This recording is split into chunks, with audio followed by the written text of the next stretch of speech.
Jæja, ég er búinn að lofa Lúdda að klára þetta. Spá fyrir 15. umferð, held ég örugglega. Jó, 15. umferð. Það einfalt. IBF Grótta fer 30-26. IBF fer í 16 stiga töflunni. Teddi maður leiksins, einfalt. Selfoss FH fer 28-29. FH fer í 18 stig. Ágúst Elí maður leiksins. Afturelding Stjarnan auðveldir sigur Aftureldingar 31-25. Afturelding fyrir 22 stig. Kristófer markmaður og Mikk Pinnonen menn leiksins.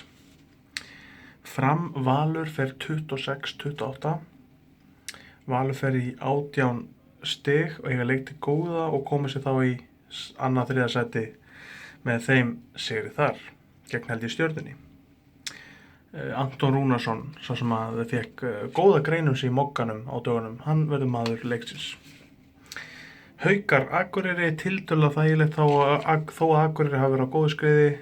Haukar vinna 33-25, fara í 20 stigin og minn maður JDS maður leiksins með 10 mörk. Svona fara leikirnir í umferðinni, ef þið viljið tippa á lengjunni, það er bara svoleiðis. Byssan kveður.